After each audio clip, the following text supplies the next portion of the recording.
Bonjour à toutes et à tous, c'est le Serial Vlogger, j'espère que vous allez bien, c'est un plaisir de vous retrouver aujourd'hui pour une toute nouvelle vidéo, un tout nouveau format, parce qu'aujourd'hui je lance le format que j'ai en tête depuis quelques temps, un format qui s'appelle 3 films pour découvrir. 3 films pour découvrir un acteur, un réalisateur, un dessinateur, un musicien, un chanteur, je sais pas, bref, pour découvrir quelqu'un, 3 films.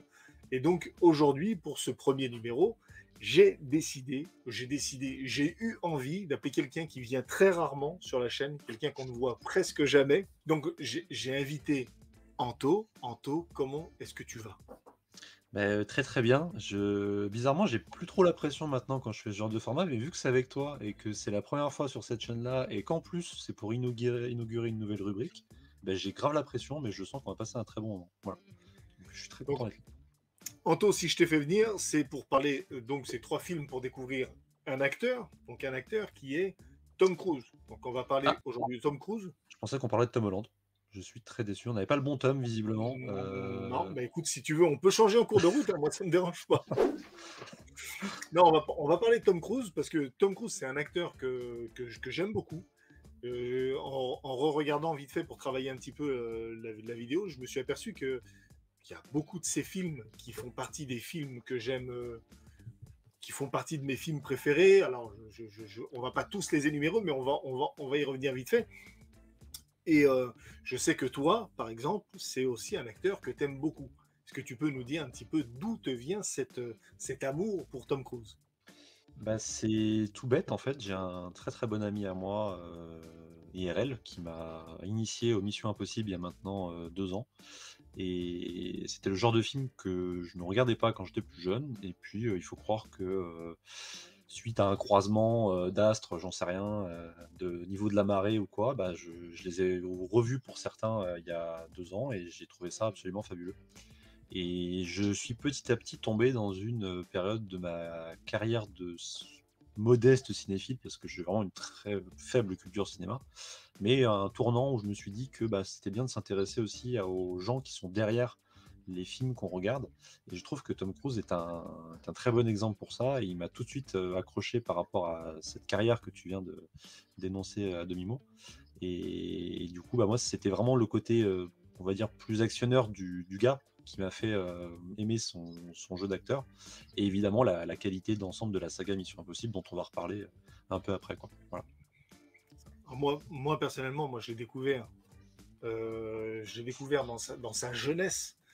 Et quand j'étais plus jeune, moi, des films comme par exemple Jour de tonnerre Mm. ou Top Gun, ça fait partie des films que j'ai le plus regardé, ou Cocktail, toi, c'est des films Ouais. vraiment fin des années 80, la première partie de sa carrière.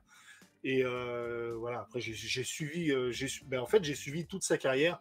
Et c'est quelqu'un qui a toujours fait des bons choix, soit au niveau des réalisateurs. Il a toujours eu, je crois qu'il a toujours eu un petit peu le nez fin pour choisir les films dans lesquels il avait joué. Et quand on regarde bien, il n'a pas fait tant de faux pas que ça. Mm. Quand on voit un petit peu sa filmographie, il n'y a pas beaucoup de films où on peut dire ce film-là, il est nul, La Momie. Mais, Je l'ai pas dit. D'ailleurs, on va en parler, hein. ouais, non. Donc, moi, c'est pareil. Voilà, c'est un acteur que j'aime beaucoup. Et justement, la vidéo, c'est un petit peu le but aussi. Toi, comme toi, tu dis, c'était plutôt le côté actionneur qui t'a fait connaître cet acteur-là. Mm. Il y a beaucoup de gens qui connaissent Tom Cruise sous cette forme-là, voilà, Tom Cruise qui fait des cascades et qui est tout ça. Mais Tom Cruise, ce n'est pas que ça. Et donc, Exactement. pourquoi c'est intéressant de découvrir Tom Cruise? Parce qu'il a fait une multitude de films avec une multitude de rôles extrêmement variés. Je pense qu'il y a 3 films, alors quand on en a discuté un petit peu ensemble, je crois qu'il y a 3 films qui résument un petit peu, qui résument assez bien sa carrière, qui sont Top Gun, donc Top Gun qui est vraiment, qui date de 86, je crois, Mm. Top Gun, Eyes Wide Shut, qui est un petit peu plus fin 99. 90, ouais, fin des années 90, début 2000, et Mission Impossible, Ghost Protocol. Voilà. Donc, ah oui, le mec est prêt, le mec est fin prêt. Voilà. Alors, on m'a dit de me préparer, je me suis préparé. Voilà. C'est super. Je pas Donc, encore les 2 autres. Mais voilà. les 2 autres, ça va venir.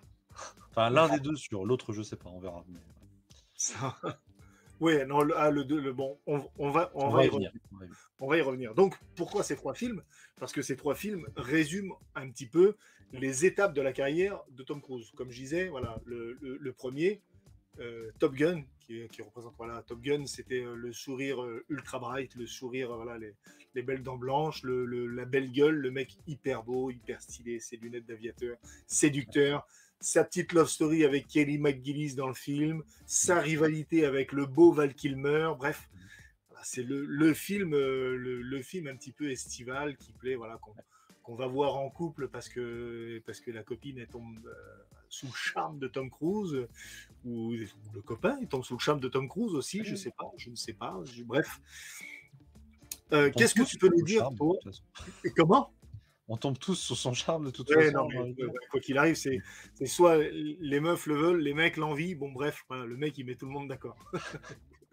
Euh, Qu'est-ce que tu peux nous dire, toi, pour nous donner envie de voir Tom Cruise? Par exemple, moi, je n'ai jamais vu Tom Cruise. Les gens qui nous regardent n'ont jamais vu Tom Cruise. Qu'est-ce que tu peux nous dire pour nous donner envie de le voir? Eh ben, que c'est un Sans acteur spoiler, à évidemment. oui, oui. Alors pour Top Gun, du coup, ou de manière Ouais, générale? Pour Top Gun Pour déjà. Top Gun. Que c'est un film charnière pour des raisons qui sont, plurielles. Tout d'abord, je dirais pour son inscription dans une époque, c'est-à-dire qu'on est en plein milieu des années 80 comme tu disais.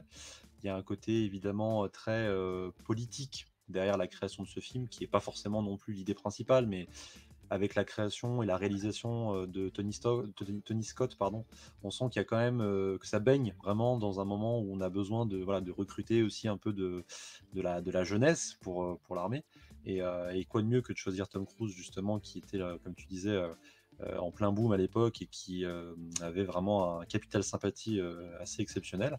On peut le voir aussi pour des raisons, comme tu disais, de pur divertissement, puisque ça reste un excellent film qui se regarde sans avoir besoin d'aucun prérequis, qui est voilà, une bonne histoire d'amour, un récit avec quelques petits rebondissements qui sont extrêmement sympathiques et qui caractérisent un personnage, pour moi, qui est vraiment original, quoi qu'on en dise, parce que voilà, il y a eu plusieurs retours sur ce film, mais je trouve que le personnage principal de Tom Cruise, Maverick, a quelques traits de caractère que je trouve très intéressants. Et puis on peut le voir aussi tout simplement pour la mise en scène de Tony Scott, alors qui n'est pas un réalisateur que je connais beaucoup du coup, mais qui fait quand même preuve d'un travail très convaincant, avec des très belles séquences d'avions, en fait, d'avions militaires, qui sont très bien gérés. Il y a quelques petites anecdotes d'ailleurs à ce sujet-là, qui sont assez intéressantes. Et puis aussi une mise en scène de la vie quotidienne en fait de ces jeunes recrues qui est très, comment dire, très anodine dans l'idée, mais qui permet aussi de mieux s'identifier en fait à ces personnages. Voilà, c'est pas juste des gens derrière des costumes et des uniformes, il y a vraiment un côté humain. Voilà. C'est-à-dire il nous montre vraiment la vie d'un pilote de chasse Ouais, dans et hors de l'avion. c'est ça, exactement. Et c'est Ce même qui est parfois parfait. même plus intéressant en dehors de l'avion, d'ailleurs, je trouve. C'est ça. C'est ça. C'est vrai, après, il y a tout le côté avec Goose, Ouais, voilà, gérer le mec qui est célibataire et celui qui a une vie de famille, comment gérer ça, parce que voilà, exactement. bah, j'en dis pas plus, mais le film est intéressant aussi, voilà, sur les relations de famille, comment gérer une vie de famille quand on fait ce métier-là, bah, quand on risque sa vie tous les jours, Mm. comme tous les métiers à risque. Mais je veux dire, ça nous montre aussi que il y a, il y a, il y a des enjeux bien plus importants que de monter dans un avion et de Mm. faire des loopings avec un avion. Exactement. Donc c'est un film qui est très beau, même visuellement, encore maintenant, malgré Mm. le fait que le film a 24 ou 25 ans, 26 ans même, ce qui est sorti en 86. Plus que 36. ça. Ouais. 36 ans. Oh, vache, On arrive 36 tout ans. doucement sur la quarantaine pour ce Ouais, film. on arrive bientôt sur la quarantaine. Ouais, ouais, non, mais je me rends pas compte, moi, comme j'ai pas encore cet âge-là.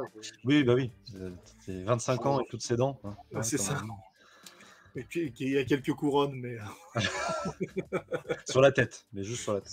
c'est ça. Ouais, donc c'est un film qui se regarde encore vachement bien, Ouais. qui est Bah, d'ailleurs disponible, je l'ai vu il y a une sur semaine. Netflix. Voilà. Tu l'as vu il y a une semaine. Je Tu l'ai l'as vu il y a une découvert il y a semaine. une semaine. Je l'ai découvert il y a une semaine. Je l'avais Ouais, jamais vu et en fait, ta proposition, c'était l'occasion pour moi de le voir justement parce que j'avais pas trouvé le temps ou le bon moment et je l'ai découvert avec, en famille du coup, voilà et ma mère qui est évidemment, complètement la cible de cet acteur, voilà, la quarantaine, fin de quarantaine, c'est évidemment une période qu'elle a connue étant adolescente ah oui. et c'est intéressant de vivre ça avec des gens qui l'ont reçu, en direct en fait à l'époque et du coup de voir que pour certains, bah, ça n'a pas changé, que c'est une espèce de Madeleine de Proust ce film et qui, comme tu disais, se tient encore très très bien visuellement et même dans la narration. Puis ce morceau mythique qui accompagne la bande originale du film, Tout à fait. avec ma Breath Away, là, Mm.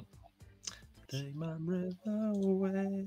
alors ça, Voilà, je c'est ne la le seule fois que couperai je pas au préfère. montage et je vais bien évidemment en faire un mème. Merci Ah Antoine. non, non, non, non. On Non, a déjà, t'as suffisamment de dossiers sur moi, espèce de chien. donc, moi, je conseille vivement à ceux qui ne l'ont pas vu de regarder Top Gun, d'autant plus que, alors, quand ça va sortir, on ne sait pas, mais ça va sortir. Il y a une suite à Top Gun qui va arriver, qui s'appelle Mm. Top Gun Maverick.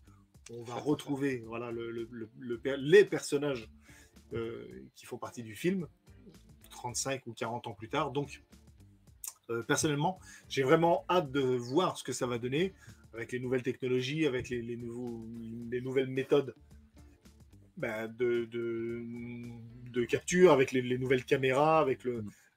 le numérique, puis avec la nouvelle dimension de la carrière de Tom Cruise. Voilà, je suis assez intrigué de découvrir ça et puis de voir un petit peu ce qu'ils ont eu en tête, voilà, comment ils ont fait évoluer leur personnage, tout ça. Bref, C'est je ça. pense que ça peut être hyper intéressant. Complètement d'accord. J'ai très très hâte de le voir et je compte bien le voir au cinéma celui-ci. Comme tu disais, le côté nouvelle technologie, le fait qu'il soit vraiment filmé à Ouais. l'intérieur de sa cabine, contrairement parfois à certains plans du premier film, justement, qui, pour des raisons de pratique, en fait, pouvaient pas forcément être toujours filmés en vrai, quoi. Là, on sait que Tom Cruise, c'est vraiment son truc maintenant, et on va en parler un peu après. Mais rien que pour ça, je suis, voilà, je crève d'impatience de voir la différence, quoi. Alors, Top Gun, qui fait partie de cette longue lignée, comme je disais, de films voilà, où c'était un petit peu le beau gosse de service, un petit peu tête brûlée, Mm. comme il pouvait jouer, par exemple, dans Jour de tonnerre, que j'ai cité tout à l'heure. Voilà, mais voilà, ou un petit peu le même rôle que dans Cocktail, bon, même s'il prend moins de risques puisqu'il sert des cocktails dans un bar, mais il y a un petit peu ce côté un petit peu bad boy, un peu rebelle, un peu beau gosse, qui séduit la fille, qui s'embrouille, qui se remet, bref, Mm. c'est toujours un petit peu ça. Et à un moment de sa carrière, il va y avoir un petit virage où je pense qu'il y a peut-être un petit ras-le-bol aussi de sa part à lui. D'ailleurs, je me permets, lui, il ne sait pas du tout que j'existe, mais il y a euh, Réservoir Vlog Oui, qui a fait une c'était magnifique bien. vidéo sur Tom Cruise en deux parties. Tom Cruise, sa vie, son œuvre. Je crois que c'est le titre de la vidéo Mm. que je vous conseille d'aller voir. Du coup, si vous êtes intéressé sur le sujet et que vous n'avez pas vu cette vidéo-là, allez la voir. Ah oui. Mais parce que c'est vachement bien fait. Et donc, quand il y a des vidéastes qui font du bon boulot, il faut le signaler. On apprend Et plein de choses sur les coulisses, ce qu'on n'a pas ouais, forcément le temps de traiter là actuellement, mais si vous voulez en exactement. savoir plus sur les coulisses, c'est très très bien en effet comme vidéo. Exact. Exactement. Et donc voilà, petit virage de la part de Tom Cruise, où il en a marre un petit peu de jouer les BG de service. Il va complètement changer de registre, où il va partir vers du cinéma un peu plus mûr, un peu plus mature aussi, avec des réalisateurs peut-être aussi un petit peu plus prestigieux. Alors c'est un mot qui peut paraître péjoratif pour les autres réalisateurs avec qui il a travaillé, parce qu'il a travaillé avec des très bons réalisateurs, mais là, il va se tourner vers Stanley Kubrick, qui à l'époque, voilà, ça reste Stanley Kubrick, c'est un monument du cinéma en termes de réalisation, voilà, qui a fait des films comme Shining, qui a fait des films comme 2001. 2001, l'Odyssée de l'espace, qui a fait, voilà, c'est le gars qui a plus rien à prouver, et tout le monde, tout le monde ne veut pas se vanter d'avoir tourné avec un tel réalisateur, et donc il va se tourner vers Stanley Kubrick et il va jouer dans un film qui s'appelle Eyes Wide Shut, que tu as découvert aussi il n'y a pas longtemps, Anto. Ouais. Est-ce que tu peux nous en parler aussi? Une très belle expérience de cinéma en tant que tel, mais avec vraiment ce côté où t'en ressors pas indemne, quoi. Que ce soit en tant que spectateur, même pour eux sur le plateau, ça a été un vrai moment de vie parce que du coup Tom Cruise est sur l'affiche avec sa femme de l'époque, donc Nicole Nicole Kidman, Kidman. film dans lequel il joue d'ailleurs un couple sur le déclin. Donc évidemment, il y a un énorme parallèle à faire entre les vies privées et vie fictionnelle dans ce film. C'est un aspect très important à prendre en compte. D'habitude, on dit souvent qu'il faut mettre de côté l'acteur et le personnage. Il faut vraiment séparer les deux. Là, pour le coup, il faut connaître, je pense, ce contexte-là pour bien profiter en fait du message que veut délivrer Kubrick, qui voulait à tout prix avoir Tom Cruise, si je ne dis pas de bêtises, pour ce film-là. Si bien qu'il a dû repousser certains de ses films, Tom Cruise, pour tourner avec lui. Un tournage qui était vraiment harassant, qui était très très long, qui a duré vraiment plusieurs mois, assez compliqué au vu de la gravité de certaines scènes. Et en fait, un film dans lequel tu découvres un couple en fait d'un médecin et de sa femme qui n'arrive plus à se parler, qui fait bonne figure devant les hautes sphères de la société qui côtoie régulièrement, mais qui va pousser en fait la femme du couple, justement, donc jouée par Nicole Kidman, à torturer psychologiquement finalement son mari en lui faisant croire qu'elle l'a trompé à une époque, et lui du coup qui va partir sur le côté un peu découverte de certains plaisirs qu'il n'avait pas forcément fait jusqu'à présent en fait, parce qu'il a toujours été entre guillemets un peu plus fidèle et la tête dans le guidon dans son boulot et tout. Et c'est une vraie plongée en introspection qui est très difficile pour le Tom Cruise, qui est très difficile pour le spectateur aussi, quand on n'est pas habitué comme moi à ce genre de film. Mais malgré tout, c'est un très beau moment de cinéma et c'est quelque chose à faire une fois, je pense. Mais aussi, voilà, par rapport à ce qui est raconté, il y a aussi ce côté où certains vont vouloir le voir qu'une fois, parce que bah, c'est vraiment tellement unique et complet comme approche que tu ne te sens pas forcément à le revoir une deuxième fois dans la foulée, quoi. C'est clair. Donc c'est un film c'est un film qui est dur, Ouais. qui est même cru par moments, Mm. mais qui est à la fois poétique et doux. Oui. C'est toute l'ambiguïté de la réalisation de Stanley Kubrick. C'est-à-dire qu'il arrive à faire passer, il y a des moments, et c'est justement, c'est ça, c'est un film qui est un peu envoûtant, en fait. Il y a un truc, il y a des moments qui sont malaisants, mais on n'arrive pas à se décrocher tellement on est envoûté, en fait. C'est ça. C'est très particulier comme expérience. Et c'est ce qui fait aussi la beauté du cinéma. C'est-à-dire que le cinéma, c'est pas seulement voir. Voilà, nous, c'est vrai que nous, on est plus habitués, pas plus habitués, mais on aime beaucoup les films de super-héros. Là, c'est clair qu'on n'est pas du tout dans ce registre-là. On est vraiment dans le cinéma artistique. Voilà, c'est L'auteur. une œuvre d'art. Elle est là pour procurer des sentiments et des émotions. Là, on est vraiment dans cette case-là. Ce film, c'est une œuvre d'art. Voilà. Après, qu'on aime ou qu'on n'aime pas, comme toutes les œuvres d'art, mais ce film est une œuvre d'art qui procure des sentiments, des sensations, comme tu disais tout à l'heure, Anto, on ne ressort pas d'une séance de Eyes Wide Shut indemne. C'est-à-dire Ouais. que voilà, le film laisse un petit quelque chose, et il faut même, je pense, un certain temps avant de le digérer.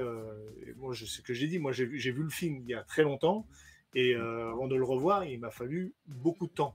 Non pas que je n'aime pas du tout ce film, Non, mais non, c'est bien sûr. au contraire que des fois, voilà, voilà, c'est un film qu'il faut absolument voir pour pouvoir comprendre. Voilà, après, il ne faut pas le regarder non plus à 3 heures du matin en rentrant de soirée. Tiens, je vais me mettre un petit film pour m'endormir. C'est le film, Ouais. faut être un petit peu. Je pense que c'est le genre de film qu'il faut être dans le bon mood pour le voir. Il faut être préparé. Et puis voilà, se dire, là, je vais passer, bon, je ne sais plus combien de temps dure le film, mais 1 heure et demie, 2 heures, à regarder un film. 2 heures et demie, il dure. 2 heures et demie, ouais. Ouais. Il est assez long. Ouais, Et d'ailleurs, qui aura été une épreuve pour Kubrick, qui sera décédé peu de temps après, peu de temps après. vraiment d'épuisement quoi, par rapport à toute l'énergie qu'il a donnée, qui d'ailleurs, je crois qu'il considère comme son film, son magnum opus, quoi, vraiment, dans ce qu'il disait dans certaines interviews. Et Tom Cruise qui va divorcer enfin, Tom Cruise et Nicole Kidman qui vont divorcer peu de temps après, ou qui étaient en instance de divorce. Mais pendant le tournage, en fait, Pendant le tournage. c'est là justement que Tom Cruise va montrer aussi Exactement. sa puissance d'acting. C'est-à-dire que pendant qu'ils sont en train de tourner le film, les gens ne le savent pas, le public ne le sait pas, mais lui et Nicole Kidman sont déjà en instance de divorce. Et ils arrivent, voilà, à jouer à la perfection, aussi bien Tom Cruise que Nicole Kidman, pour le coup, qui sont deux acteurs incroyables, qui vont jouer à la perfection ce couple. Ça doit être quand même assez particulier quand tu es en instance de divorce, de jouer quelqu'un d'amoureux dont le couple bat de l'aile, mais ça doit être hyper compliqué. Et donc voilà. Encore une fois, pour la prouesse d'acting de Tom Cruise, il faut absolument voir ce film-là, qui va être, voilà, pareil, une porte qui va s'ouvrir vers une nouvelle carrière, où après ça, il va jouer dans beaucoup de films un petit peu plus sérieux, et il va jouer avec beaucoup de grands réalisateurs. Ce qu'on disait tout à l'heure avant de commencer l'enregistrement. Donc, Tom Cruise, il a joué avec Sidney Pollack, avec Ford Coppola, donc Tony Scott, Ridley Scott, Steven Spielberg. Voilà, le gars a quand même pas mal de beaux noms à son tableau de chasse. Scorsese, oui, c'est vrai. Donc il y a vraiment tout comme ça, une panel de grands noms de réalisateurs qui vont faire jouer Tom Cruise, et donc c'est intéressant aussi pour découvrir le gars, de s'intéresser aussi à cette partie-là de sa cinématographie qui va prendre un autre virage après justement les petits déboires qu'il y a eu chez une certaine Oprah Winfrey. Je disais tout à l'heure, c'était en quelle année ça? 2005-2006, pendant la promotion de La Guerre des Mondes. Voilà, donc qu'il avait joué donc La Guerre des Mondes avec Steven Spielberg, donc la Guerre des Mondes de Steven Spielberg.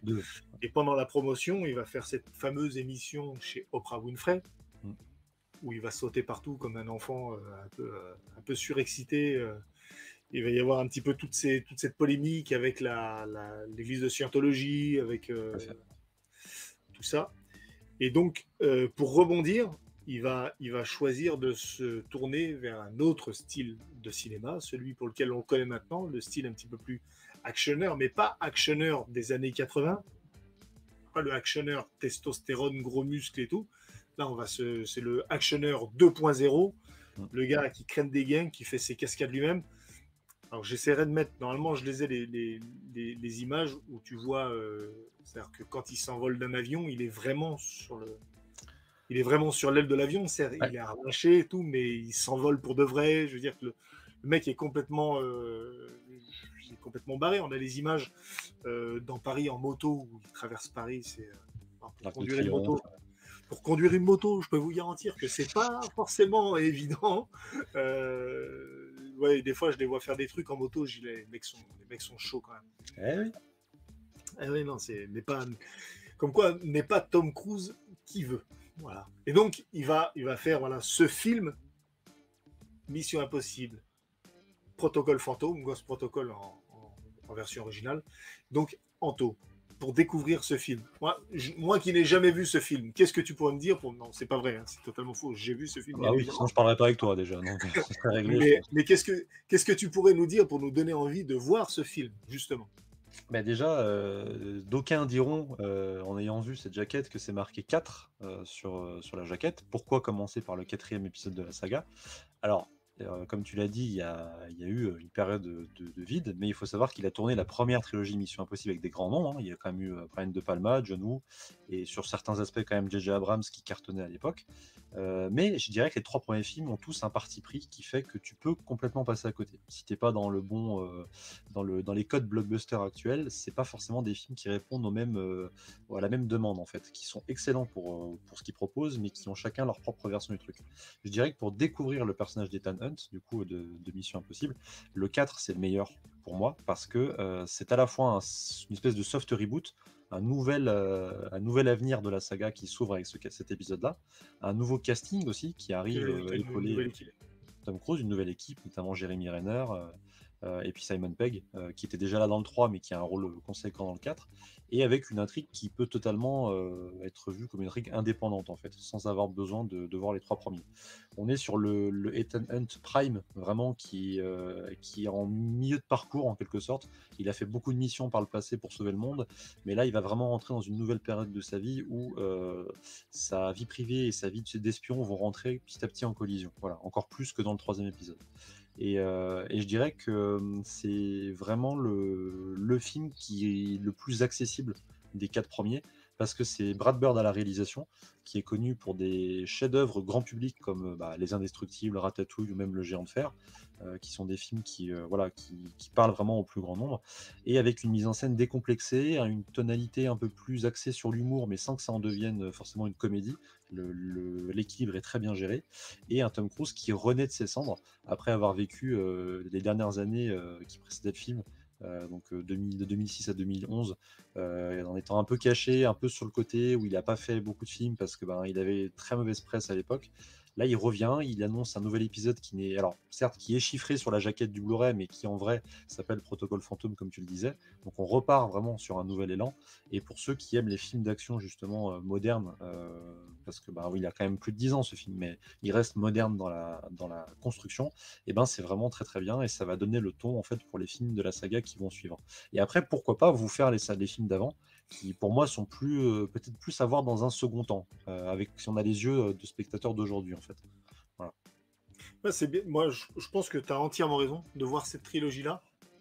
La trilogie, donc à partir de Ghost Protocol, Rogue Nation et Fallout, voir ces trois-là, et de voir les autres en mode préquel, un petit peu comme si tu découvrirais Star Wars.